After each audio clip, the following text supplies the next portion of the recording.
You all have been so patient. Let's do this. Nike Trail is back with the new Pegasus Trail 3, coming off the heels, pun intended, of their wildly popular version from a year ago. The previous version was one of my favorite trail shoes from 2020, and it even made my Gear of the Year list as it was such a fun redesign. So, I am happy to report that the new third version brings back so much of what made the second version great, as well as improving upon the package. A thick layer of React midsole keeps the cushioning underfoot. A new redesigned upper for added comfort and better fit across the midfoot is a huge talking point.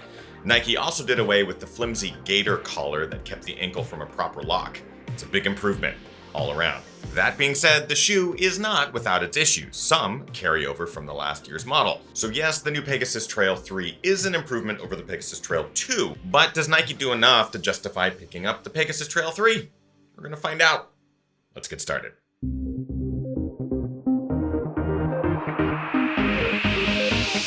Ginger Runner.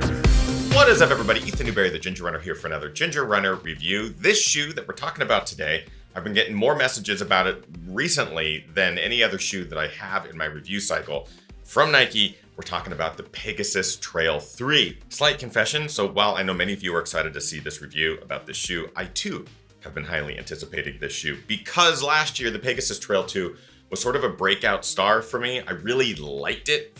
It was just doing a lot of things really, really well. So today's review is going to be really interesting to sort of compare the Pegasus Trail 3 to the 2 and also how this has evolved and gotten better, maybe not gotten better. We have lots to talk about, so let's just get into this. Two things. First of which, the Ginger Runner Global Run, now in its 6th year, is taking place September 6th through 12th. Registration is open now. There are a handful of shirts still available. We're sold out of a number of sizes, but if you would like to join us for this year's GR, we would love to have you. It's 7 days of running challenges, all surprise. Register at rungrgr.com. Second, of course, I have to point out that this shoe was provided for review by Running Warehouse. I'm under no obligation to say anything positive or negative about the shoe. I'm not financially compensated for anything in this review, and no one has to approve this review. You are the first to see it. Congratulations, and all opinions are my own, so let's just dive in. As always, I like to talk about the things I like and dislike about every product that I review on this channel, starting as always with things that I like. React midsole. So this is a carryover from the second version of the shoe. I'm so happy to see it. Nike's keeping the React midsole. It's soft, it's squishy, bouncy, really good energy return. Seeing it in a trail shoe, it's worked well in a lot of what Nike is doing on the trail. I think it works the best in the Pegasus Trail. I think you get enough of it where you actually get the benefits of the cushioning and the protection underfoot, but it's not too much where you have instability and stuff like that. So I really like the Nike React midsole. I'm so glad it carried over and did not change from the second version. New upper. So this design change is probably the primary focus for the differences between the 3 to the 2. So they really redesigned here, especially along the ankle collar. You don't have that gaiter flap that sort of caused ankle fitment issues. It just made things kind of loosey-goosey. Couldn't really get a good ankle fit or lock. That's gone. Happy to see it. We have more traditional heel counter sort of spacing and a gap for your ankle to fit and lock down. So it's more traditional in the sense. I think it works much, much better in a trail shoe. Across the midfoot, the lacing is a bit changed. It works fine. I think it's exactly the same as the previous version, but underneath that, you have a thicker tongue. So less neoprene material, more traditional sort of thickness with the gusset.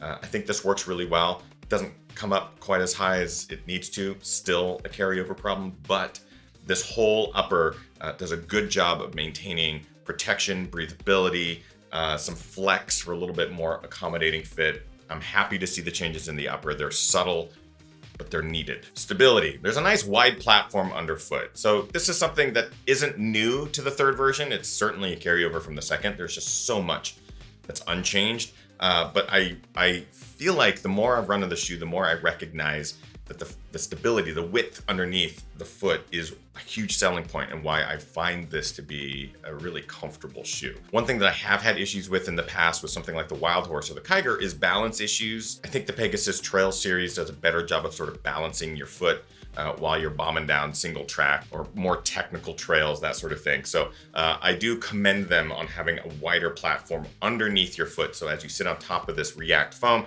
it's balanced with a wider girth. Yeah, I said it. That being said, it's not all burrito bars and tater tots. There are a couple of things that I dislike about the new Nike Pegasus Trail 3. Let's get to those now. By far and away, my biggest dislike, a carryover from the Pegasus Trail 2, the outsole. This thing does not get good grip. If we're talking dry, buffed out single track, dusty conditions, or even just dry technical rock and trail and stuff like that, the grip on the outsole is fine. It's the second you start adding any sort of inclement weather, whether that's rain or snow or any sort of surface that lends itself to want to slide. The lack of grip, the lack of lug depth really comes back to haunt this shoe a lot. While the thought is there to sort of design this outsole like a mountain bike tire, the lugs are designed in a way that sort of limits their depth, limits their ability to really catch on to things, and I think the rubber compound they're using just isn't the best. So I find that this shoe tends to be the least grippy of the Nike Trail shoes, while simultaneously being the most comfortable. So it's a bit of an imbalance. I wish they would replace the outsole with something stickier. Nike, you have all the money, you have all the resources. I know you can do it. Even if you've got a higher Vibram and just bring them in, just get you something good under there. Drop. This is something that I did notice in the Pegasus Trail 3. It's a 10 millimeter drop. I believe it's 36 and 26 as far as stack height. I feel that, especially on the trails. I want to live up here on the forefoot, which is fine. It's normally where my foot strike is anyways. The problem is that the shoe really wants you to live up there, and it started to feel like my toes were getting pushed into the end of the toe box there. It's not a fitment issue or anything like that. It is just a weird sensation where your foot feels too high in the back and it wants to kind of cram in there, especially on descents, like real steep descents and stuff. Your foot is going to be spending a lot of time crammed up there into the toe box. So that dramatic 10 millimeter drop is a bit too steep for my taste. And finally, laces. So the laces are too short. I'm not the only one that's had this problem. I was talking to some GR crew members as well, and that seems to be a common theme across the Pegasus Trail 2 and 3 board. The laces are about 4 to 6 inches too short, especially if you're using the double lock up here. You need that extra length in the laces. I'm finding myself having to thread these things so lightly at the end, and on top of the fact that the laces are too short, I verified this.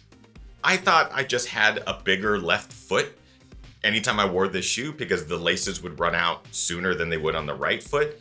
So I was really struggling to try to find like a balanced way of lacing the shoes. Turns out the lace on the left shoe is shorter. So I actually have a question for you. If you have the Pegasus Trail 2 or get the 3s, can you just let us know in the comments if your laces are different lengths? I know it's a pain in the ass to pull them out because there's so many little holes and intricate places to pull the laces through.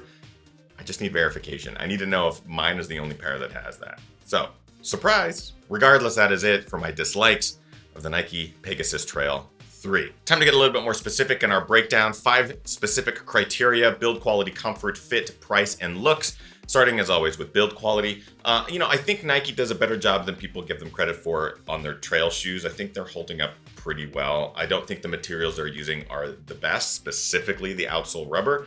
But the Nike React is super fun, and I think the upper here does a really good job of maintaining durability as well as protection. Overall, I think the build quality is good. It will last you for a number of miles, hundreds of miles. You shouldn't have too many issues with the shoe breaking down. Comfort, this is where the shoe truly shines in my opinion. This is why the shoe made the Gear of the Year of 2020, is because I kept my Pegasus Trail 2 in rotation the entire year. It just worked as a really good door to trail shoe, and that is where I think this really shines. The React here is the hero. It's soft, it's cushioned, it's bouncy, so comfort does a really good job. Fit, you're gonna have to really work on the lacing across the midfoot, across that top of the foot, get a good lockdown. It is a better lockdown around the heel than it is in the previous version, so that's a huge benefit. Price at $129. It is at the lower end of the spectrum for trail shoes that I've been reviewing as of late. I hate to say it, but it's a decent price. At $130, it just kind of teeters in between really expensive and I guess more affordable. You do get a lot of miles out of the price though, so it's kind of worth it. And finally, looks. It's no secret that I really like the looks of Nike trail shoes. I think they always do a really good job of pushing the envelope, using cool colors, the color match. I think the designers have been doing just a great job, and this is no exception. I think this is cool. I dig the colors and the blues and the grays and all that good stuff. So good job. Bringing us to our conclusion, I think the Nike Pegasus Trail 3 will continue to be one of my go-to grabs for that door to trail sort of environment. I think this shoe works well in a variety of conditions and is really held back by some of the material choices, specifically underfoot. It sports a dynamic amount of midsole material that makes running on this thing a joy and really fun. For longer distances, I think it works. On drier surfaces, I think it works. And it has enough going for it that keep it separated from the Kiger and Wild Horse. So yep, I'm gonna continue to keep this in rotation throughout the year, and we'll also continue to mock it for its lack of grip, something that Nike certainly should have solved by now in its third version. Bringing us to our final criteria. Is the Nike Pegasus Trail 3 a buy, try, or a why? This is a solid try, if not buy. I think it still carries over a lot of the positives from 2020, which made my gear of the year. Yeah, it's a solid try. I think it's a really good shoe. You'll get hundreds of miles out of it. It is comfortable. I think it's a really good shoe for those who are going to be looking to dabble a little bit in trail, who want to run from their front door to a gravel path, keep things dry and flat, or maybe a little bit of vert and some technicality in there too. Get plenty of protection. I think it's a really good shoe to try for a lot of you. So that is where I'm gonna wrap up today's review. Question to you: 1, is your left lace longer than your right lace? And 2, are you looking forward to the Nike Pegasus Trail 3? Let us know in the comments of this video. That, my friends, is it for this review. Make sure you like, favorite, subscribe to this channel, all that good stuff. New reviews, new films, new everything happening every single week, new live shows every single day if you are a GR crew member. So consider joining us over on Patreon if you have not already. Register for GR. Yeah, you guys are amazing. Thank you so much. I hope you're getting out there, training hard, racing harder, and partying the hardest. I know I am. We'll see you guys next week for more fun.